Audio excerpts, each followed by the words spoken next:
आपके एग्जाम में angle bisector theorem पर क्वेश्चन आपसे पूछा जा रहा है। कल आपके 2 शिफ्टों में एंगल बाइसेक्टर के थ्योरम से क्वेश्चन आपके देखने को मिले थे। तो एक बार आप लोग एंगल बाइसेक्टर का थ्योरम समझ लो, ताकि चीज़ें अगर किसी तरीके से भी आपसे आगे पूछा जाए तो उस वक्त आप आसानी से बना पाओगे। जैसे कि सबसे पहला क्वेश्चन आप ये वाला देखो। ये क्वेश्चन कल हूबहू सेम पैटर्न पर आपसे पूछा गया था। क्या बोला गया था? त्रिभुज ए बी सी में एडी, ठीक है, एडी कोण बी ए सी का समद्विभाजक है। यदि A B 8 centimetre, A C 6 centimetre तथा बी सी 7 सेंटीमीटर है तो बी डी का मान आपसे पूछा गया था पेपर में। तो सबसे पहले देखो, ये कोई ट्रायंगल हो गया ए बी सी, ये ए, ये बी, ये सी। क्या बोला है कि ए डी एंगल बी ए सी का समद्विभाजक है, यानी जो ए डी है ये एंगल ए का बाइसेक्टर है। अब बाइसेक्टर मतलब आपको पता है, यानी एंगल ए को 2 बराबर बराबर भाग में बांटा गया है। यानी ये अगर थीटा है तो ये भी क्या होगा? थीटा होगा।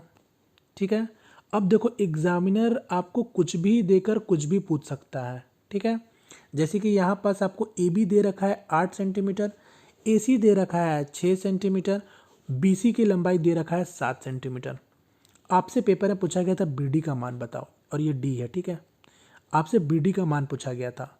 तो सबसे पहले तो एंगल बाइसेक्टर में आप होता क्या है पहले आप लोग ये समझ लो, फिर आगे आपसे अगर किसी भी कोई भी एंगल बाइसेक्ट करके कोई भी अगर आपको साइड देके कुछ भी पूछे तो उस वक्त आप कंफ्यूज मत होना। ठीक है। जैसे कि यहाँ पर एंगल ए बाइसेक्ट था, तो यहाँ पास एंगल बाइसेक्टर थ्योरम क्या कहता है कि A B by B D, आपने पढ़ा भी होगा कई जगह, A B by B D का रेशियो जो होता है वही ratio A C by D C का होता है। या फिर आप इसको अगर अच्छे से समझना चाहते हो, मैं आपको कई बार बताया भी हूँ कि आप इसको ईजिली ऐसे भी समझ सकते हो कि ये जो भुजा ए बी और ए सी का जो भुजा होता है ना, इन दोनों का जो अनुपात होता है ना, वो उसी अनुपात में बी डी और डी सी का भी अनुपात होता है।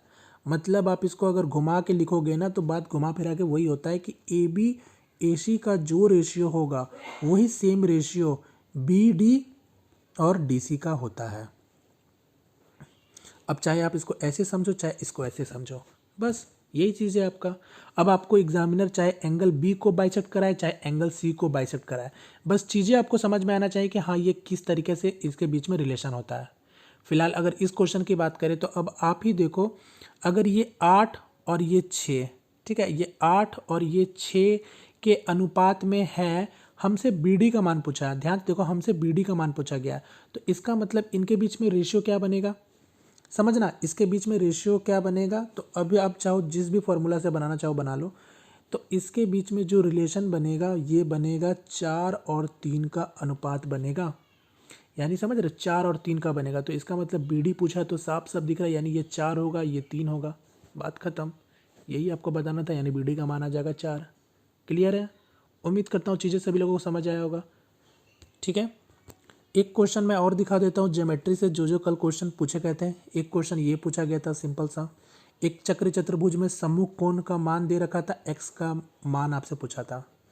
तो आपको पता है ये साइक्लिक क्वाड्रिलेटरल था, तो साइक्लिक क्वाड्रिलेटरल ना भी देता तो भी कोई तकलीफ नहीं था, क्योंकि प्रॉपर्टी सेम ही लगता क्वाड्रिलेटरल का। हम मान लेते ये ए है, ये बी है, ये सी है, ये डी है। मैं मान लेता हूँ कोई भी 2 सम्मुख कोण, जैसे ये 3x और ये 5x है। ठीक है।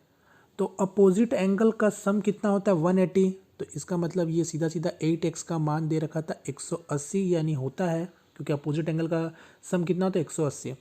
तो x का मान कितना हो जाएगा? 180/8। हमसे x का मान पूछा गया था शायद पेपर में, या फिर आपसे छोटा एंगल का मान पूछा गया था। तो कुछ भी पूछा गया हो फ़र्क नहीं पड़ता है, बस चीज़ें समझ में आना चाहिए। तो आप इसको सॉल्व कर सकते हो। 4 से काटोगे तो 2 बार में, 4 से काटोगे तो ये आपका 45 बार में, और इसको और सॉल्व करोगे तो 22.5 डिग्री। हमसे अगर छोटा मान पूछा जाएगा तो ये 3x का मान, अब बड़ा मान पूछा जाएगा तो ये वाला। ठीक है। एक क्वेश्चन और दिखाना चाहता हूँ। एक क्वेश्चन आपका ये भी पूछा गया था, ये फर्स्ट शिफ्ट में ही पूछा गया था एक्सटर्नल एंगल का ऊपर। ये भी हल्का से बता देता हूँ। किसी त्रिभुज में एक 2 अंत सम्मुख कोणों का माप दे रखा था 40 डिग्री तथा 70 डिग्री, तो उसका बाहक कोण का माप आपसे पूछा गया था। यानी सीधा सीधा समझ लो, ये कोई एक त्रिभुज है, ये ए, ये बी, ये सी।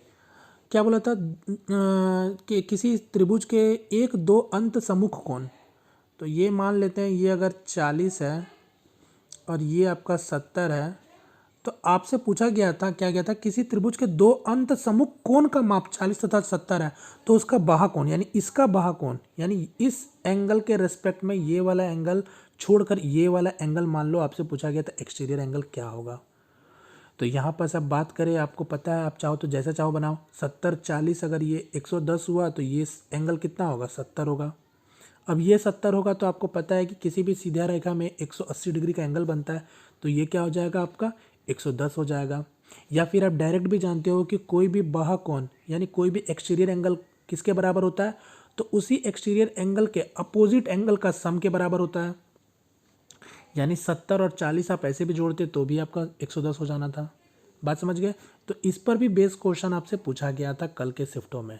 ठीक है, तो उम्मीद करता हूँ चीज़ें सभी लोगों को समझ आ गई होगी। तो इसी तरीके से जितना ज़्यादा से ज़्यादा हो सके अपने तरफ से प्रैक्टिस करो।